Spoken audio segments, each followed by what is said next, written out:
Recently, the demons that control the YouTube algorithm spit out a video that I can't stop thinking about. It's a video from a couple years ago by my favorite author, Brandon Sanderson. It's titled 5 Favorites, Video Game Worlds with Travis Gafford and Brandon Sanderson. This is a video series he does every so often where he'll bring on a guest and they'll discuss their favorites of a particular topic. This video, as you may surmise, is Video Game Worlds. Overall, I find most of their takes quite reasonable, but I can't stop my brain from thinking. I don't know about you guys, but every time I see a video like this, I always try and come up with my own list, and I try to argue why I would include what I would include. A few of mine are even on their list, but one that isn't is Pokemon. I've been playing these games and exploring these worlds for nearly my entire life. I'm currently 27 years old. I was definitely playing these games when I was 7. That's over 20 years of time put into this one franchise. Naturally, I have to ask myself, what is it about this place that just keeps drawing me back in? There's obviously not one thing alone about these games that I love. I mean, I could gush for hours about character design, the gameplay, the stories, even the music. But one thing that I know will always keep me coming back to these games is the world of Pokemon. This world is fascinating. From the simplest of Pokemon to the godly majesty of the legendaries, there's so much to fall in love with in the Pokemon world. So, why don't you subscribe to the channel, throw a Pokeball at that like button, and let's discuss why Pokemon's world building is just so magical. There's so much to be said about the Pokemon games, specifically when focusing on their world building. Just so that we're all on the same page, by world building I'm talking about all the stuff that makes up the world. Not just the setting and the environment, but the people and the creatures who occupy it, and how all these things are, integrated together. As the series has progressed and technology alongside it, a lot of Pokemon's world building has been coming out in the look of the world. One of my favorite aspects of the Pokemon world is how each region is based on a real-world place. The first 4 games in the series were based on real regions of Japan. Gen 5 is New York City and its adjacent islands. Gen 6 is France. I mean, you probably get the picture. The designers, as time has gone on, have often gone out of their way to incorporate more and more aspects of these real-world locations into their game parallels. The architecture of Paldea is very Spanish, and honestly the amount of parallels you can draw between Galar culture and the UK is staggering. However, good world building isn't just about describing the setting. It's about making that world feel real and alive. The things that happen in the Pokemon world, both on a regional scale and a global scale, are just as important in bringing this place to life as any sort of particular art style inspirations. Heck, it's arguably even more important since the early games still had incredible world building despite looking like this. When it comes to the Pokemon world, there are 3 things that I think really encapsulate what makes this franchise so engaging. Those things are character arcs, consistency, and mysteries. I'm going to start with character arcs because I think consistency and mysteries go hand in hand a lot better, and I'll probably end up going back and forth between them, a little bit at least. One aspect I find so engaging about the Pokemon world is the characters in the series, the character arcs that they go on. Now you may say that character arcs are more of a story element as opposed to a world building element, and you would be correct. I'm not going to talk about the character arcs of the specific human characters in these games, though several of them are quite interesting. I'm talking about how the world building of Pokemon is basically designed for character arcs on an individual level. One thing I think people forget sometimes about the Pokemon games is that they are role-playing games.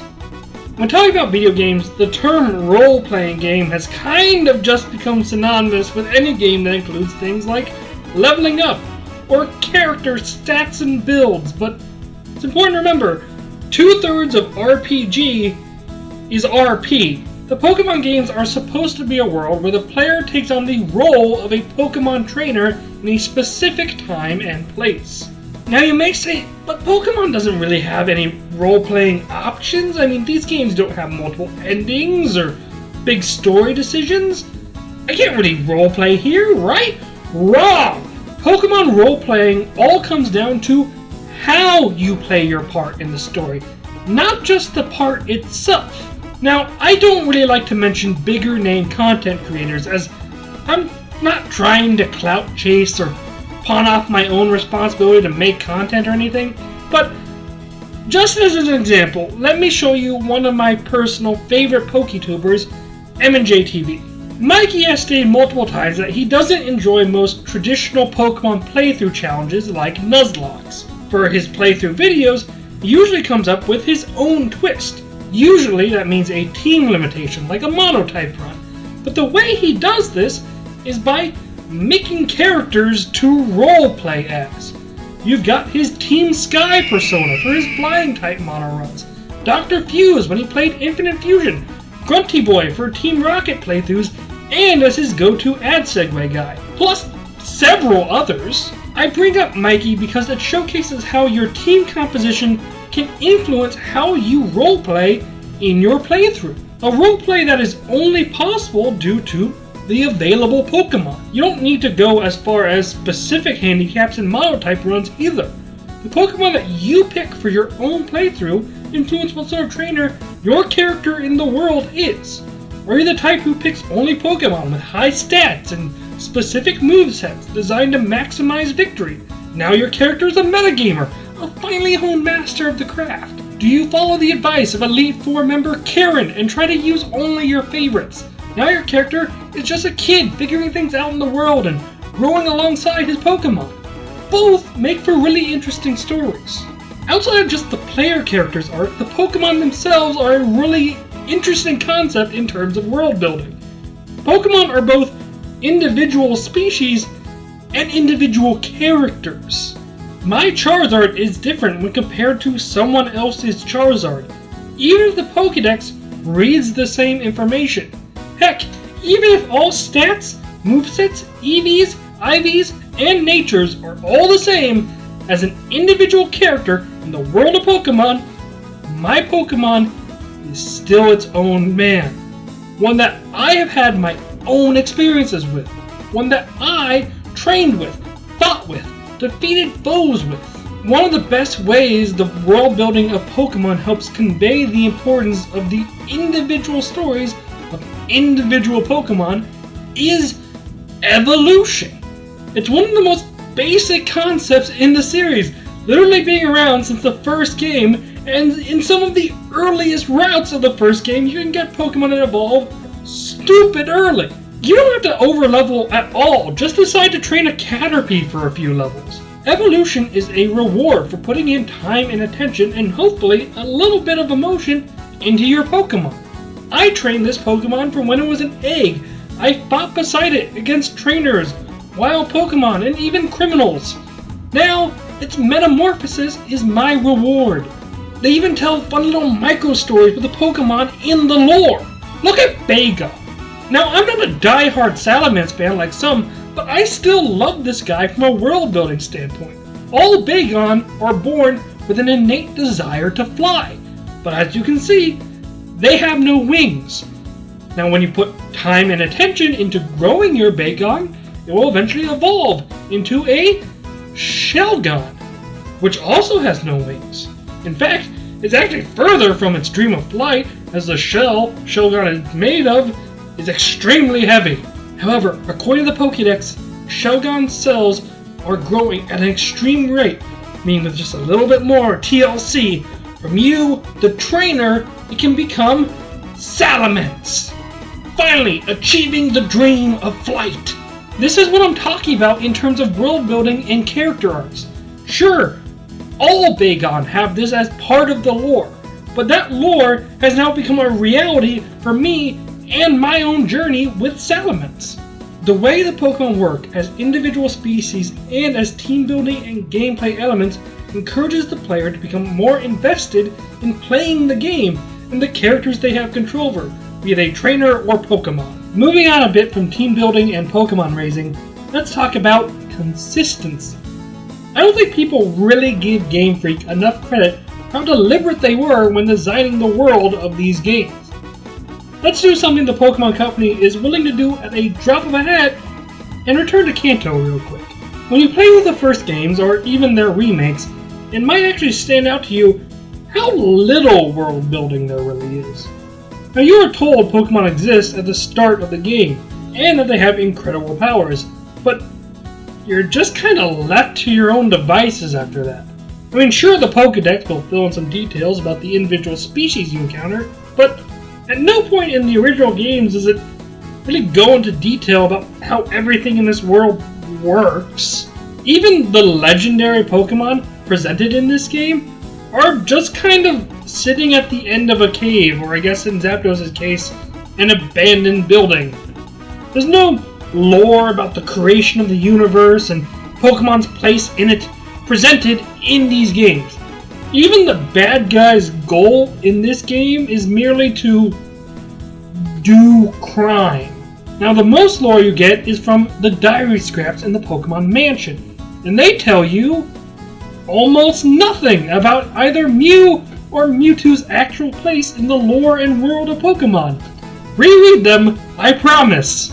The only thing these journal scraps actually say is that they found Mew, and from that Mew they got Mewtwo, who was too powerful for them to contain. Only Mewtwo's Pokedex entry then mentions genetic tampering at all, and even the Mew Dex entry, that no one actually got to read in these games, only says that the Pokemon is extremely rare. The genetic ancestor of all Pokemon angle didn't come about until the movie, as far as I can tell. You may call the original games lacking details bad writing, but I actually see it as Game Freak being uninfected with World Builder's disease. This is something I first learned about from, once again, Brandon Sanderson. Many writers, particularly fantasy and sci-fi writers, have a problem when they feel the need to explain every last detail of their worlds, because we, the audience, don't actually need that. A writer who is infected with World Builder's disease ends up cramming their stories with so many details, or they will build up to the big stuff way too fast so they can get to explaining things, and that makes the whole story and world feel bloated and off and uninteresting. Pokemon does not do this. The world feels a bit more alive because they don't bother to explain all the details right away. What they do well is that they consistently build to that sort of thing over a long period of time.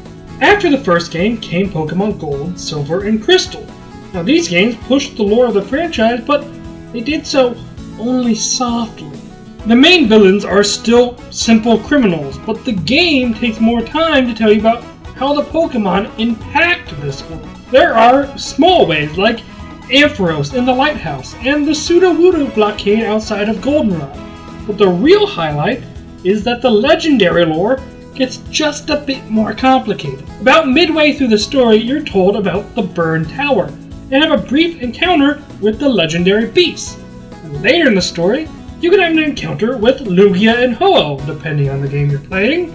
There's also the Ruins of Elf with the Unknown. I know these guys technically aren't legendary, but they definitely have ties to them. The implications and secrets that are hidden in the ruins heightens the story, but they also don't provide details. The game leaves those up to your imagination. The actual explained lore is just enough to keep you invested in exploring the world of Pokemon. As the series goes on, we get to see more and more lore fleshed out, and the stories become a bit more complex. But Pokemon does this slowly and deliberately.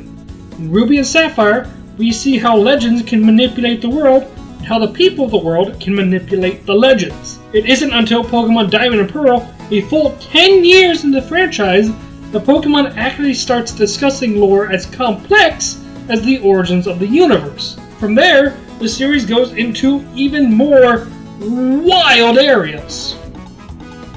Get the joke there? Wild area? Fusing dragons, ancient weapons of mass destruction, immortal kings, Pokemon-like entities from alternate universes, Mega Evolution, time-traveling cybernetic Pokemon, super moves powered by the shards of an apocalyptic Sun Eater, giant Pokemon created using pieces of an eldritch horror from beyond the stars, robotic parent duplicates, and much, much more. And all the while they're introducing this wild, crazy nonsense, they're also fleshing out some of the most basic aspects they started the series with, by including things like regional Pokemon variation and convergent evolution, making the Pokemon world seem more alive in both big and small ways. On top of all their craziness, Pokemon never ignored the small stuff. For every crazy lore-changing monster, there's a dozen basic bugs, birds, and rats. Because Pokemon understood that in order to have all that craziness, you could only get there if you built up a careful and firm foundation of consistent world-building principles. When looking at the Pokemon world as a whole, it excels at careful and deliberate growth. It remains consistent with its core concepts while adding on its more complicated components. Despite all the crazy stuff I mentioned earlier, you could pick up any Pokemon game and would find the basics of the game remain the same. You'd still start by picking a starter Pokemon. You'd catch Pokemon with Pokeballs. You'd almost always fight 8 gyms in the Elite Four. The basic elements of the world are consistent, game after game, while the stuff built on top of that can then get more bananas. Now, as that plot is getting bananas, it is creating something of a byproduct in the process. Implications and mysteries.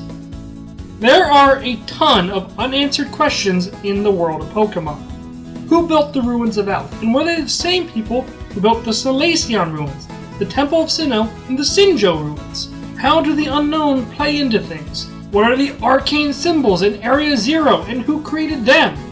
What are the worlds beyond Ultra Space like? What was the ancient kingdom AZ went to war with? These are only a few of the questions that Pokemon has left completely open. Game Freak loves leaving these things unanswered, and it does so much for hyping up the world building. Most of Pokemon's lore is based on ancient legends that are only partially explained and understood even by the people inside the story. Archie and Maxie screwed up the orb colors in the original Ruby and Sapphire. Cyrus didn't take into account the Lake Trio in Diamond and Pearl or Giratina in Platinum. The Pearl and Diamond clans had no clue there were separate entities of space and time. The people in these stories get a lot of information wrong. Even they don't fully understand what's going on in these tales. Naturally, that means we, someone outside the story, aren't going to be able to understand that, and I love that fact. Few things make a world feel more real than mysteries. The real world has a ton of things that we don't understand. Pokemon having a lot of stuff that can't be fully understood makes the world feel a bit more like the real one. What I love about the way Pokemon's mysteries actually play out, though, is that there's still a ton of digging and theorizing you can do. One only needs to look at the hundreds of hours of theory videos online to show that. Pokemon mysteries are rife with potential answers, just no definitive ones. Did AZ fire the ultimate weapon at Paldea and create Area Zero? That's just as valid a possibility as anything else. I also just don't think it's Game Freak being lazy with their writing and then trying to intersect a bunch of disconnected pieces after the fact. And when we've seen multiple times in the franchise, these writers are able to tie pieces of seemingly unconnected lore together in incredibly satisfying ways. After the invention of the god Pokemon Arceus in Pokemon Diamond, Pearl, and Platinum, Game Freak writers tied that divine entity to the significantly less divine Unknown in Pokemon Heart Gold and Soul Silver. By the way, if you still haven't seen this cutscene, go watch it. It remains one of the single strangest things ever hard-coded into Pokemon. Regardless, they nested one unsolved mystery into another after the fact. Game Freak then continued these connections in Pokemon Legends Arceus, which adds in the mysteries of the Celestic people and the legends that come from the Diamond and Pearl clans. Were these the same ones who built the ruins of Elf? Who's to say? That's the fun of the mystery. These mysteries do so much for the world building of the Pokemon franchise, and honestly, I think they're something that only work as well as they do because Pokemon is a video game franchise. In a book or movie, many of these things would feel like loose ends or even plot holes. But in a game, you're actively interacting with the world. Trying to figure out a mystery of a world you're actively traveling through is a lot more fun than having a question go unanswered when you're watching it all from afar. Now, I'm not just getting a story told to me, I'm an active participant in finding the answers. I can only speak for myself, but I've spent hours of my own time exploring places like the ruins of Alph, like Area Zero, as I contemplated what these things really were. The mysteries that were established in the world building kept me actively and diligently engaged with the world. What more is there to find, and what does it all mean? Heck, I know the developers are thinking some of the same things as me. Last year's Pokemon Terra Leaks revealed a ton of design documents throughout the history of Pokemon, including scrapped ideas for everything from characters to Pokemon to serious world building elements. There's essentially a Pokemon version of the Book of Genesis floating around out there that Game Freak just decided we didn't really need to see. Yet, it is my hunger for things like those secrets that keeps me coming back to Pokemon, long after I've become the champion, long after I've caught them all. If I haven't convinced you now that the Pokemon world building is top tier, I don't know if I truly can. This world is engaging like few truly are. I can, have, and will spend countless hours in this place, in this world. From the distant past of Hisui to the modern metropolis of Lumio City, there's not an inch of this world that I am uninterested in exploring. I want to train new Pokemon and grow closer to them. I want to see what wild places this series can go next.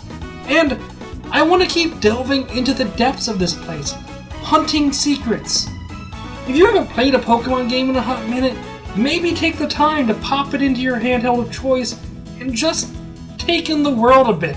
I honestly believe that this series has some of the best world building in all of gaming. Now, if you'll excuse me, I got a few mysteries to explore.